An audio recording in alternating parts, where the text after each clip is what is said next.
Hello friends, welcome to home food recipes. આજે આપણે હોળી માટે ઠંડાઈ બનાવશું।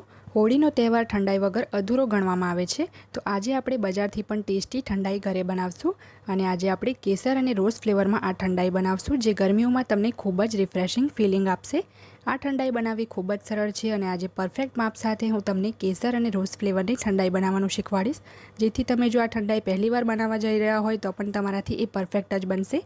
તો આ હોળી ઉપર આ ઠંડાઈ તમે ચોક્કસ બનાવજો, ઘરમાં બધાને ખૂબ જ પસંદ આવશે। તો ચલો ઠંડાઈ બનાવવાનું શરૂ કરીએ। સૌથી પહેલાં એક બાઉલની અંદર આપણે 12 થી 13 બદામ ઉમેરીશું। 14 થી 15 આપણે કાજુના ટુકડા ઉમેરશું। જો તમે આખા કાજુ લેતા હોય તો તમારે 7 થી 8 કાજુ જ લેવાના છે। 10 થી 12 આપણે કાળા મરી ઉમેર્યા છે।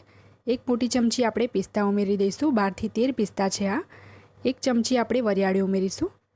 એક મોટી ચમચી એટલે કે 1 ટેબલસ્પૂન આપણે મગજતરીના બી ઉમેરીશું। 5 આપણે લીલી ઇલાયચી ઉમેરીશું। 1 ચમચી આપણે ખસખસ ઉમેરીશું અને 2 ચપટી જેટલું આપણે કેસર ઉમેરીશું। હવે આપણે આની અંદર પોણો કપ એટલે કે 150 ml હુંફાળું ગરમ પાણી ઉમેરીશું અને આને ઢાંકીને આપણે અડધોથી પોણો કલાક માટે પલાળવા દેવાનું છે।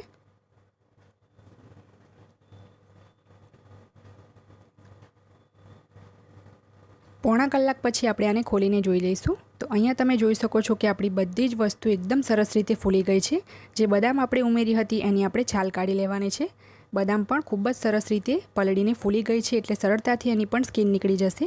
તો બધી જ બદામની આપણે આ રીતે સ્કિન કાઢી લેવાની છે। જો તમે ચાહો તો બદામને ગરમ પાણીમાં અલગ વાટકીમાં પણ પલાળી શકો છો, પણ મેં બધાની સાથે જ એને પલાળી હતી। તો બધી જ બદામની આપણે સ્કિન કાઢી લેવાની છે આ રીતે। હવે મેં એક નાનું મિક્સર જાર લીધું છે, એમાં આપણે સૌથી પહેલાં છોલેલી બદામ ઉમેરી દઈશું અને હવે પાણીની સાથે જ આપણે બધું મિશ્રણ આની અંદર એડ કરી દઈશું। જે પાણી છે આપણે ફેંકવાનું નથી, એટલે આપણે સાફ પીવાના પાણીમાં જ બધું પલાળવાનું છે। અને હવે આપણે આનું ઢાંકણું ઢાંકીને એકદમ બારીક એને પીસી લેવાનું છે। મેં બધું એકદમ સરસ રીતે પીસીને પેસ્ટ બનાવી લીધી છે। સહેજ પણ અધકચરું ના રહેવું જોઈએ, આપણે એકદમ બારીક એને પીસી લઈશું। તો હવે આપણે ઠંડાઈ બનાવીએ। ઠંડાઈ બનાવવા માટે એક પેનમાં આપણે 500 ml જેટલું ફૂલ ફેટ એટલે કે મલાઈવાળું દૂધ ઉમેરી દઈશું। અહીંયા મેં અમૂલ ગોલ્ડ દૂધ લીધું છે। હવે આ દૂધને આપણે વચ્ચે વચ્ચે હલાવતા રહીને જ્યાં સુધી આ અડધા ભાગનું ના રહી જાય ત્યાં સુધી એને કૂક કરવાનું છે। તો વચ્ચે વચ્ચે એને હલાવતા રહીશું, જેથી દૂધ તળિયામાં ચોંટે નહીં।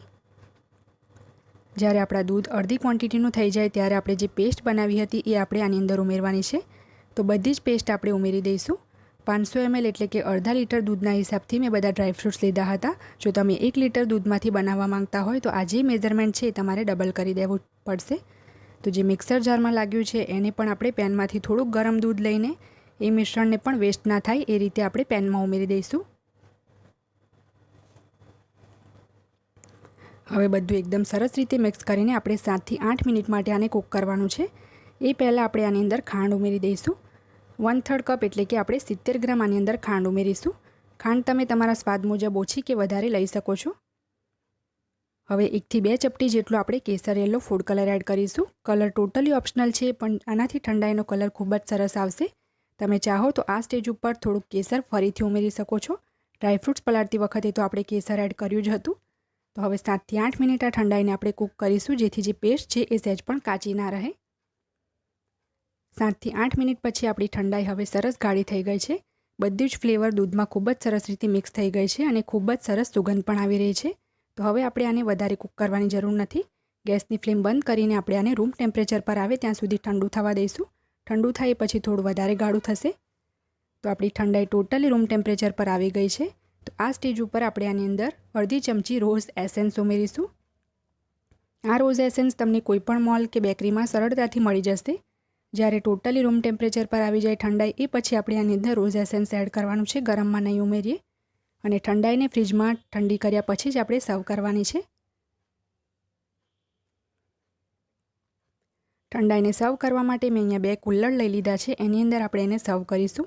જો તમારે બરફના ટુકડા એડ કરવા હોય તો પણ તમે કરી શકો છો, પણ એનાથી બરફનું પાણી નીકળશે તો ઠંડાઈ પતલી થઈ જશે। એટલે બની શકે તો તમે એને ફ્રીજમાં ઠંડી કર્યા પછી જ સર્વ કરો। હવે આપણે આને થોડાક ઝીણા સમારેલા પિસ્તાથી ગાર્નિશ કરી લઈશું। તમે એને કેસરના તાતણાથી પણ ગાર્નિશ કરી શકો છો। અને હવે આપણે એક તાજા ગુલાબની પાંખડી મૂકી દઈશું, જેથી એ દેખાવમાં વધારે સારી લાગે। તો ફ્રેન્ડ્સ, આપણી રોઝ અને કેસર ફ્લેવરની ઠંડાઈ બનીને તૈયાર છે. આ ઠંડાઈ એટલી ટેસ્ટી છે કે જો તમે એક વખત આને ઘરે બનાવીને પીશો તો માર્કેટથી ક્યારેય તમે ઠંડાઈ નહીં ખરીદો. તો તમને જો મારી આજની આ ઠંડાઈની રેસીપી પસંદ આવી હોય તો મારા વિડીયોને લાઇક અને શેર કરી ચેનલને સબસ્ક્રાઇબ કરવાનું ના ભૂલતા. સબસ્ક્રાઇબ બટનની બાજુમાં જે બેલ આઇકન છે એને પણ દબાવજો, જેથી તમને મારા દરેક નવા વિડીયોની નોટિફિકેશન મળતી રહે. જો તમારે મારો આ જ વિડીયો હિન્દીમાં જોવો હોય તો એની પણ મેં લિંક નીચે ડિસ્ક્રિપ્શન બોક્સમાં આપી દીધી છે. તો મળીએ નેક્સ્ટ વિડીયોમાં. ત્યાં સુધી આવજો.